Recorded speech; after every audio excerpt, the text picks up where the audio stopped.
Flight को 200 धमकी से 500 करोड़ का नुकसान हो गया। बताइए, मजाक कर रहे हैं? मतलब विमान सेवा जो है, फ्लाइट वाली जो सेवा है, हवाई जहाज वाली जो सेवा है, फोन कर दे रहे हैं, वीडियो वायरल कर दे रहे हैं, कह रहे हैं धमकी बम रखा हुआ है। इससे क्या हो रहा है? 500 करोड़, छोटा मोटा आंकड़ा नहीं है, 500 करोड़ रुपए का नुकसान हो जा रहा है। लगातार विमानों को धमकी मिल रही है। 200 से ज्यादा विमानों को बम से उड़ाने की धमकी मिल चुकी है। 200 से ज्यादा विमानों को बम से उड़ाने की धमकी मिली है। इन धमकियों से किसका नुकसान हो रहा है? आपका और हमारा, आम आदमी का नुकसान हो रहा है, देश का नुकसान हो रहा है। इसलिए इस पर आज विस्तार से चर्चा करूंगा। वैसे मैंने कल भी आपको खबर दिखाई थी। शुरुआत पिछले 24 घंटे से कर लेते हैं। देख लीजिए, पिछले 24 घंटे में 79 विमानों को बम की धमकी मिली है। प्रभावित उड़ानों में 23 इंडिगो, 21 विस्तारा, 12 आकाशा एयर और 23 एयर इंडिया की उड़ानें शामिल हैं। ये तो सिर्फ 24 घंटे के आंकड़े हैं भाई साहब, 24 घंटे के आंकड़े बता रहा हूं। ये सिर्फ नागरिक उड्डयन महानिदेशालय के आंकड़ों के मुताबिक सिर्फ सितंबर महीने में 1 करोड़ 30 लाख लोगों ने भारत में हवाई यात्रा की है। 1 करोड़ 30 लाख, छोटा मोटा आंकड़ा नहीं। और यह आंकड़ा सितंबर 2023 की तुलना में 6.38% ज्यादा था। इसका मतलब यह है कि भारत में हर साल हवाई यात्रा करने वाले लोगों की संख्या बढ़ रही है।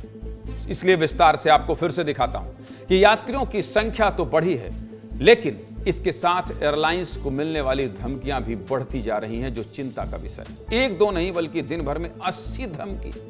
हे भगवान, दिन भर में 80 धमकी भरे मेल या मैसेज आ रहे हैं। और इन धमकियों से एयरलाइंस को अच्छा खासा नुकसान भी हो रहा है। कोई 2-4 करोड़ का नुकसान नहीं, बल्कि 500 करोड़ से ज्यादा का नुकसान। कितने? 500 करोड़ से ज्यादा का नुकसान हुआ है इन धमकी भरे मैसेज से, जिनकी वजह से प्लेन की इमरजेंसी लैंडिंग करानी पड़ती है। और एक इमरजेंसी लैंडिंग में एयरलाइन को 3 करोड़ का नुकसान होता है। 3 करोड़ का नुकसान, सोचिए। अब ये तो बात हुई नुकसान की, लेकिन वो नुकसान हो कैसे रहा ये भी जान लीजिए।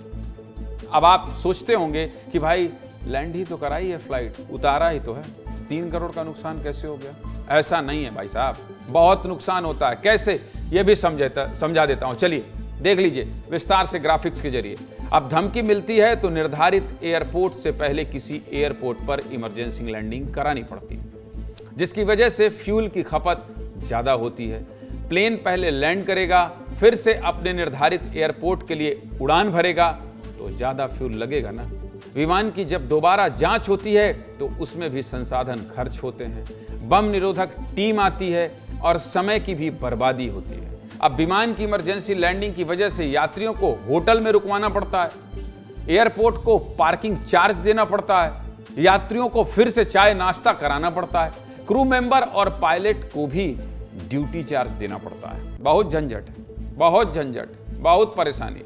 केंद्र सरकार तो कह रही है सख्त कानून लाएंगे, लेकिन इन धमकियों से नुकसान का आंकड़ा लगातार बढ़ता जा रहा है। मेरे सहयोगी श्याम सिंह तोमर जुड़े हुए हैं, और ये जो धमकी मिल रही है और जो ये देश का नुकसान हो रहा है, श्याम जी, इसको किस तरह से देखा जाना चाहिए? और इस तरह से खेल बना लिया है। सोचिए, 500 करोड़ का नुकसान, वीडियो जारी कर देना, बयान जारी कर देना, लेकिन इससे नुकसान तो हमारा आपका हो रहा है। बिल्कुल ठीक कह रहे हैं ज्ञानेंद्र, आपके नुकसान तो आपका हमारा ही हो रहा है, हमारी जेब पर ही बोझ बढ़ रहा है। आज मेरी बात हो रही थी, जैसे ये धमकी भरा जो पूरा मामला चला, तो मैंने एयरपोर्ट डायरेक्टर से बात की, रामजी अवस्थी से। रामजी अवस्थी को पूरा सेटअप दुरुस्त करना पड़ता है, हर चीज़ चाक चौबंद करनी पड़ती है, और ये जो खर्च होता है उसका वहन कौन करता है? हम करते हैं, आप करते हैं। तो कहीं ना कहीं ये महंगा हो जाता है। जो सफ़र सस्ता होना चाहिए, एक डर का माहौल पैदा होता है, यात्रियों में अभरोसा वाली स्थिति पैदा होती है, और कहीं ना कहीं इससे देश की छवि पर भी असर पड़ता है। ऐसे में ज़रूरी ये एक्सपर्ट ये कह रहे हैं कि कड़ा कानून होना चाहिए, और ये जो धमकी भरे मेल आते हैं उनको सर्च करना चाहिए, उन लोगों तक पहुँचना चाहिए जो इस तरह का गुनाह करते हैं, देश के साथ में देश की छवि खराब करते हैं। देश की छवि खराब करना, इतने राजस्व का नुकसान होना, और सबसे बड़ी बात श्याम जी जो आपने कही, और मैं भी लगातार बता रहा हूं कि हमारे और जेब पर इन धमकियों का असर पड़ना। जब आम आदमी प्रभावित होने लगे तो खबर दिखाना जरूरी है।